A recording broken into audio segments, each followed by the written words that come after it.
రాజశేఖర్ గారు, టీడీపీ జనసేనలో టికెట్ దక్కని అసంతృప్తులను వైసీపీలోకి ఆహ్వానించే అవకాశం ఉందంటారా? ఎన్నికలప్పుడు చాలా సహజంగా ఈ పార్టీలో నుంచి ఆ పార్టీలోకి వెళ్ళటం, ఆ పార్టీలో నుంచి ఈ పార్టీలోకి రావడం, ఈ సహజ ప్రక్రియ ఇది జరుగుతూ ఉంటుంది.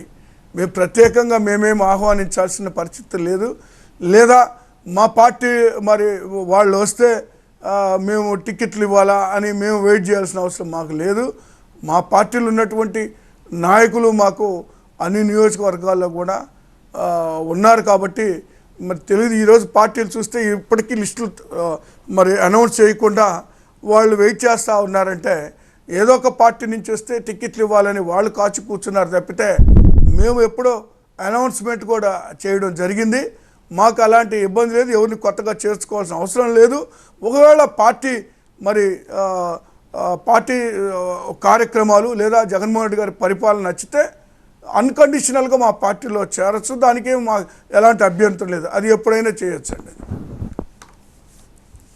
రైట్ అండి. ఏపీ మంత్రులు అవినీతితో పోటీ పడుతున్నారని ప్రధాని మోదీ స్వయంగా ఆరోపించారు.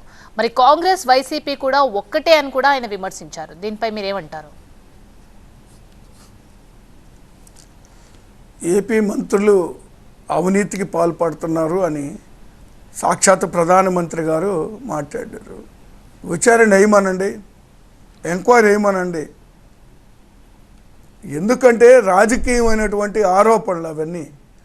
ఒక రాజకీయ పార్టీలు వాళ్ళు కలిసి ఒక మీటింగ్ పెట్టుకునేటువంటి సందర్భంలో మరి ఏదో ఒక విమర్శ చేయాలి కాబట్టి ఆ విమర్శ ఏదో మంత్రుల మీద ఒక మాట అనేసి ఆయన చేతులు కడుక్కొని వెళ్ళిపోవడం జరిగింది. ఎందుకంటే మనం గమనించాం, మన జరిగినటువంటి మీటింగు ఎంత మొక్కుబడిగా జరిగిందో మనం చాలా స్పష్టంగా చూసాం. కాబట్టి అది ఆ ఆరోపణలో ఏమాత్రం నిజం లేదు. ఎక్కడ కూడా మరి వారు మాట్లాడినటువంటి అవినీతి కార్యక్రమాలు లేదు. ఈరోజు సంక్షేమ కార్యక్రమాలన్నీ కూడా జగన్మోహన్ రెడ్డి గారు ప్రజలకు నేరుగా అందిస్తున్నటువంటి పరిస్థితులు ఉన్నాయి. ఎలాంటి మధ్యవర్తులు, ఎలాంటి నాయకులు, ఎవరి ప్రమేయం లేకుండా కూడా సంక్షేమ కార్యక్రమాలు మరి డైరెక్ట్గా ప్రజలకు అందిస్తున్నటువంటి పరిస్థితులు మనం గమనిస్తూనే ఉన్నాం.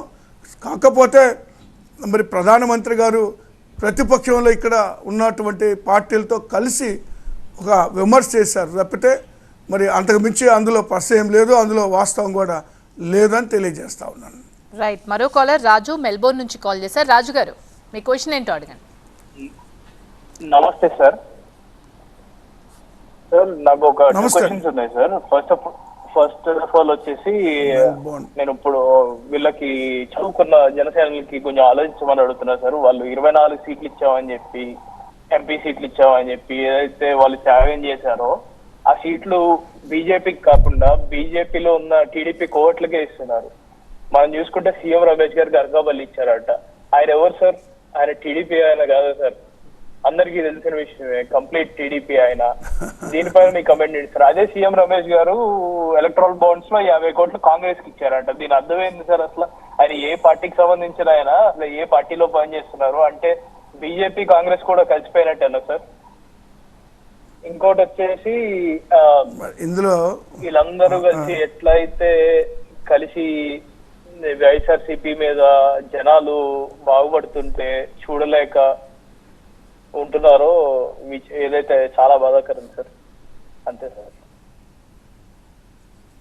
ఇప్పుడు రాజు గారు, చంద్రబాబు నాయుడు గారికి అన్ని వ్యవస్థల్లో కూడా స్లీపర్ సెల్స్ ఉంటాయి, అన్ని పార్టీల్లో కూడా నాయకులు ఉంటారు.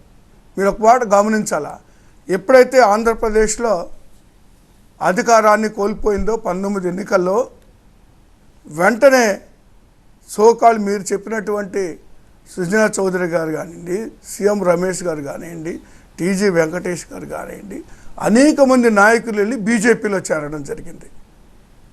ఎందుకంటే మళ్ళీ బీజేపీలో ఉండి వాళ్ళు కేవలం బీజేపీ ముసుగులో ఇక్కడ టీడీపీ ఎజెండాను అమలు పరుస్తున్నటువంటి సందర్భాలు గత 5 సంవత్సరాలు మనం చూసాం.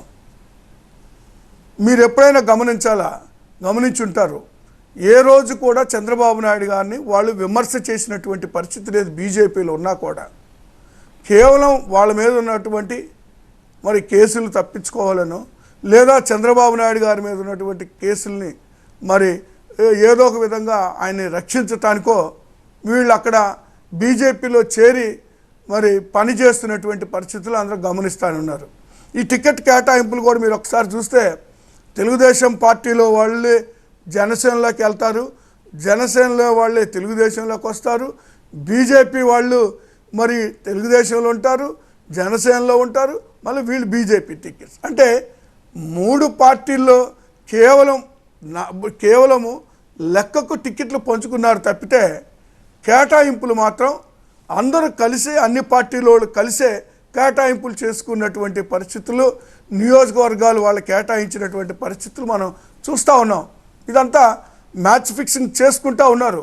కానీ దాని గురించి మేమేం ఆలోచన చేయడలా. వాళ్ళు ఎన్ని చేసినా ఎంతమంది కలిసినా ప్రజలను నమ్ముకున్నది వైఎస్ఆర్ కాంగ్రెస్ పార్టీ. జగన్మోహన్ రెడ్డి గారు ఒంటరి పోరాటం చేయడానికి మరి ఆనాడైనా ఈనాడైనా సిద్ధంగా ఉన్నారు. అనేక సందర్భాల్లో మాట్లాడటం జరిగింది జగన్మోహన్ రెడ్డి గారు. ఈ యొక్క మరి ఈ పేదవాళ్ళకి పెత్తందారులకి జరుగుతున్నటువంటి యుద్ధం అని. కాబట్టి ఈరోజు పేదవాళ్ళ పక్షాన వైఎస్ఆర్ కాంగ్రెస్ పార్టీ జగన్మోహన్ రెడ్డి గారు ఉన్నారు. ఖచ్చితంగా రేపు 24 ఎన్నికల్లో వైఎస్ఆర్ కాంగ్రెస్ పార్టీ మరొకసారి విజయదుందుబి మోగిస్తుంది అని తెలియజేస్తా ఉన్నాను.